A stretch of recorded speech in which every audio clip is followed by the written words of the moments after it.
दर्शकवृन्द नमस्कार। Online TV Nepal हेर्दै हुनुहुन्छ, म सुप्रिया ढकाल। राष्ट्रपति विद्यादेवी भण्डारी आइतबार बिहान हिन्दूहरूको आराध्य देव पशुपतिनाथको दर्शन गर्न पुगेकी छन्। संघीय संसदको प्रतिनिधि सभाबाट शनिबार निशान छाप परिवर्तन गर्ने सम्बन्धी संविधान संशोधन विधेयक पारित भएसँगै राष्ट्रपति भण्डारी पूजा पाठका लागि पशुपतिनाथ पुगेकी हुन्। तसर्थ तपाईं बस्नुस्, मैले समय दिएको छैन, तपाईं बस्नुस्। मैले समय यहाँ बोल्नका लागि दिइसकेको छ। बस्नुस्, मैले रुलिङ गरिसकेँ। बिहान 9 बजेतिर पशुपतिको पश्चिम गेट हुँदै मन्दिर प्रवेश गरेकी उनी करिब आधा घण्टा मन्दिरमा रहेकी थिइन्। सो क्रममा उनले देशको प्रगति, लिम्पिया धुरा सहितको नेपालको नक्सा समेटिएको निशान छाप पारित भएसँगै भारतसँग कूटनीतिक वार्ता मार्फत भूमि फिर्ता ल्याउन सफल भइयोस् भन्ने कामना सहित पूजा पाठ गरेकी थिइन्। राष्ट्रपति पशुपतिनाथ दर्शनका लागि पुग्दा पशुपति क्षेत्र विकास कोषका कोषाध्यक्ष डाक्टर मिलन कुमार थापा लगायतले स्वागत गरेको स्रोतले बताएको छ। राष्ट्रपति विद्यादेवी भण्डारीका स्वकीय सचिव भेषराज अधिकारीले भण्डारी पशुपतिमा पूजापाठका लागि गएको पुष्टि गर्दै विभिन्न समयमा राष्ट्राध्यक्ष पूजापाठका लागि जाने प्रचलन रहेको बताए।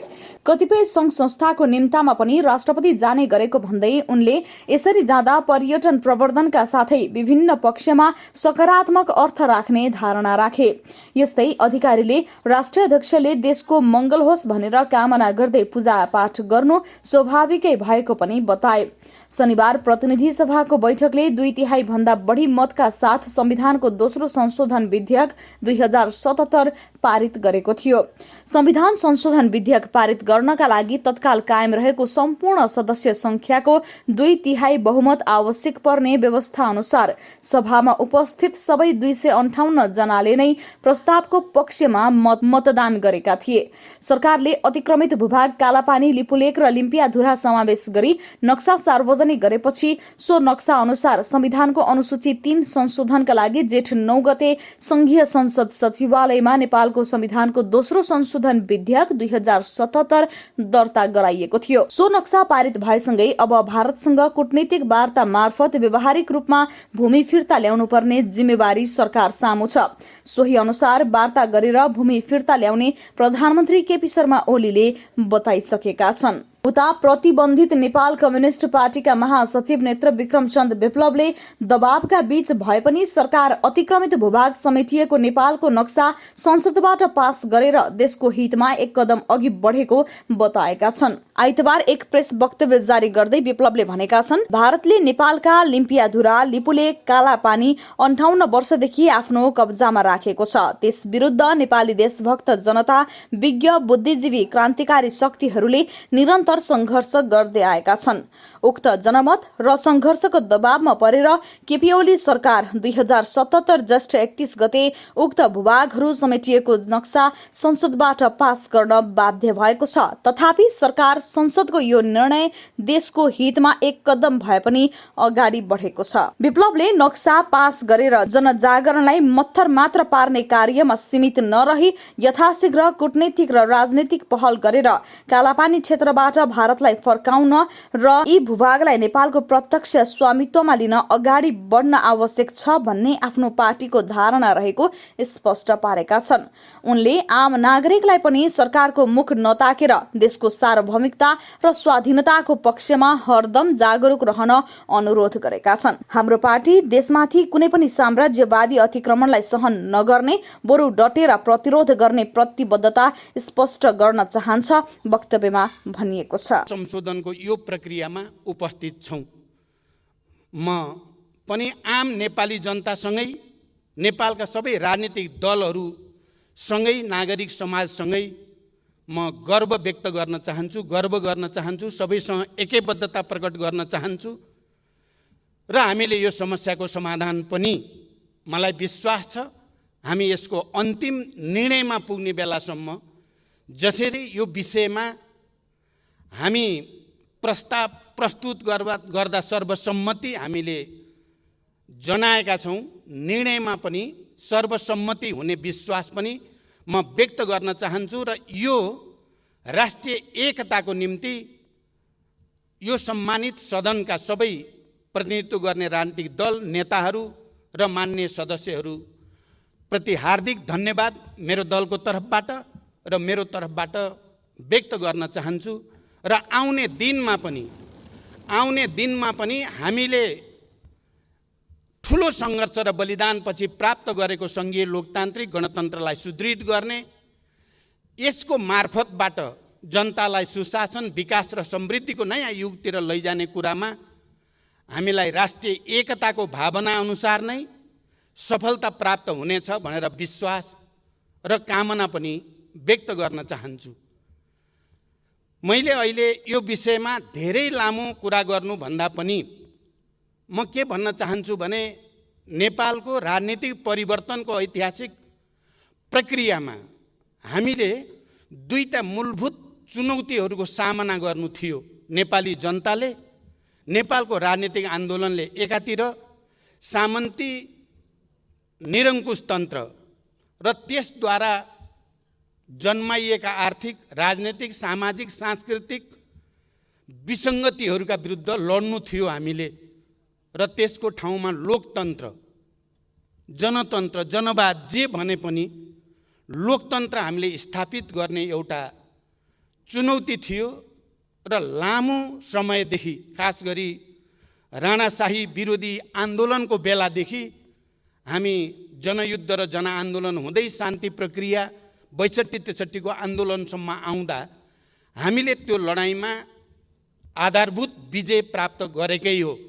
नेपाली जनताले त्यो लडाइँमा विजय प्राप्त गर्यो र नेपाल गणतन्त्रको नयाँ युगमा, लोकतन्त्रको नयाँ युगमा, सङ्घीयता समावेशिताको नयाँ युगमा पदार्पण गर्यो।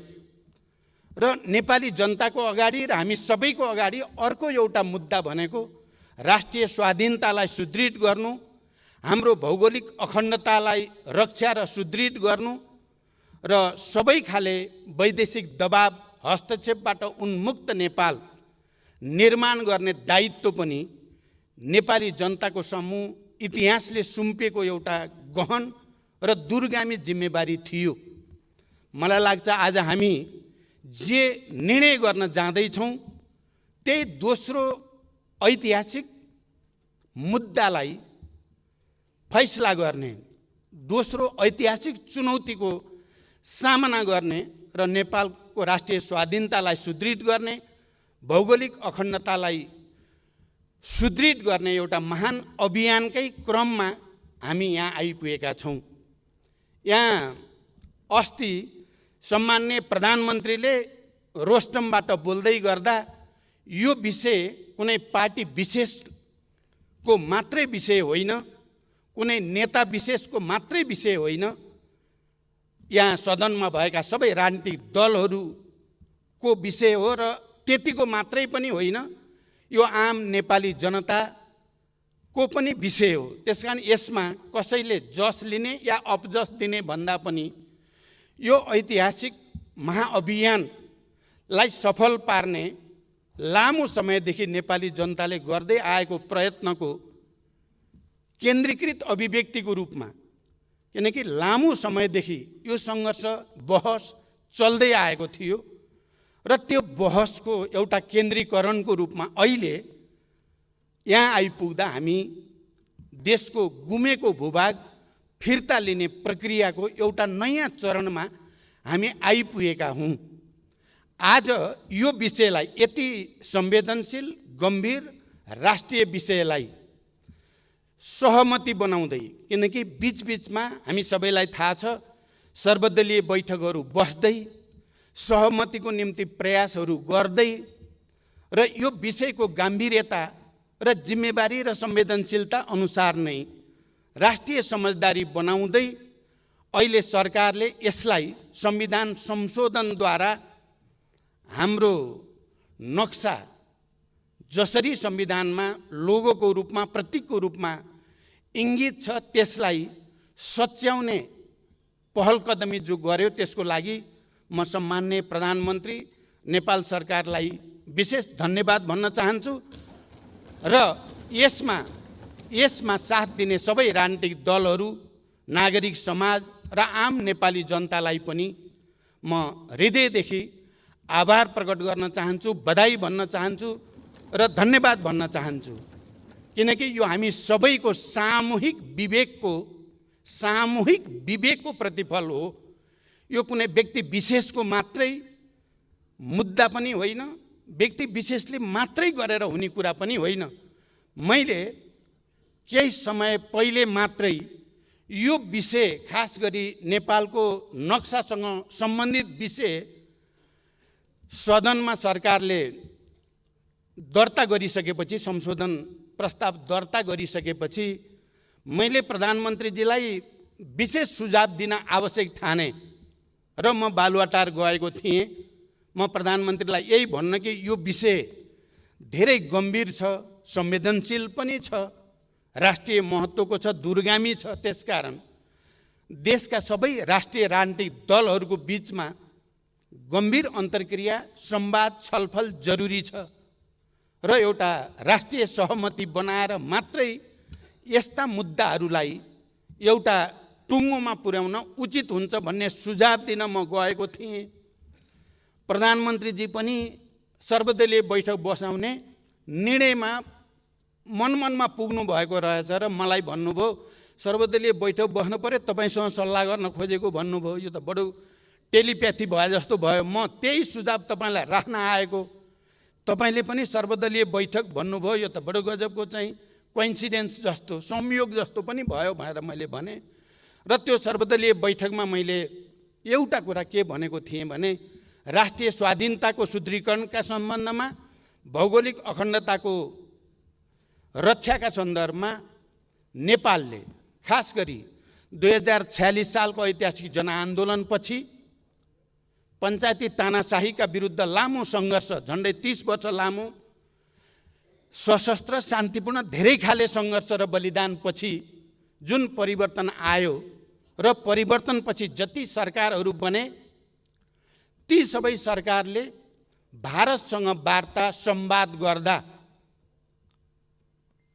प्राय सबैले हिजोका असमान सन्धि सम्झौताको पुनरावलोकन, परिवर्तनका बारेमा कुरा उठाउने गरेको र 62-63 को आन्दोलनपछि जति पनि प्रधानमन्त्रीहरू बनियो, हामी सबैले, एउटा मात्र होइन सबैले नै जुनसुकै राजनीतिक दलको तर्फबाट प्रधानमन्त्री भए पनि ती सबै प्रधानमन्त्रीहरूले नेपालको भूगोलको सम्बन्धमा, नेपालको सिमानाको सम्बन्धमा बडो गम्भीर ढङ्गले प्रश्नहरू उठाएको र संयुक्त वक्तव्यमा या समझदारीहरूमा भारत सरकारसँग ती विषयहरू उल्लेख हुने गरेको इतिहास बडो प्रष्टसँग देखिएको छ।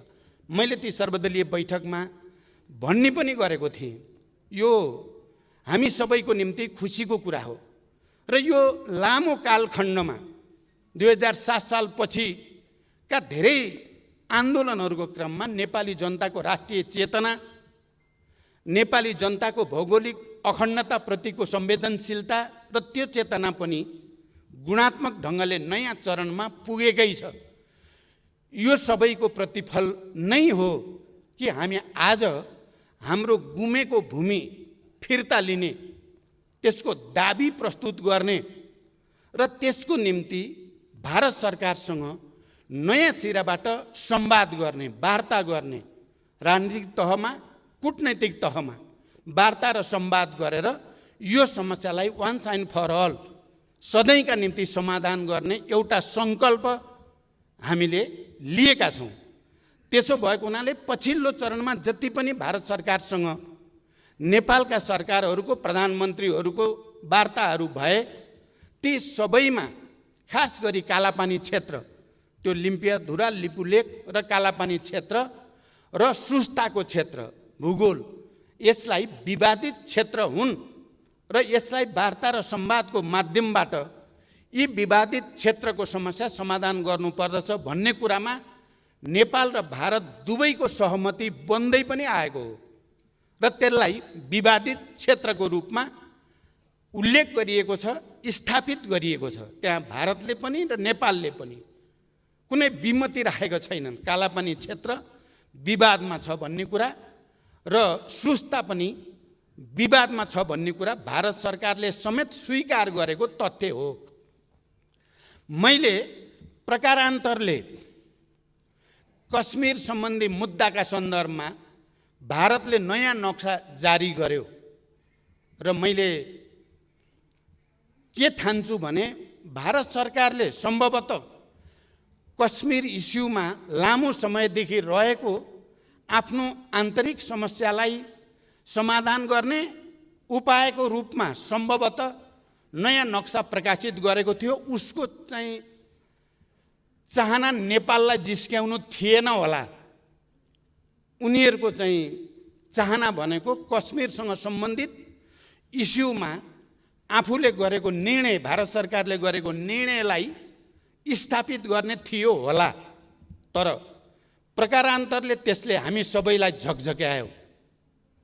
त्यो नक्सा आफ्नो ढङ्गले भारतले प्रकाशित गर्नु नयाँ नक्सा र विवादमा छ भनेको भूमिलाई पनि भारतले आफ्नै नक्सामा समेट्नु, किनकि पटक पटक यो विषय विवादित छ भनेर भनिसकेको सन्दर्भमा या त त्यो भूगोललाई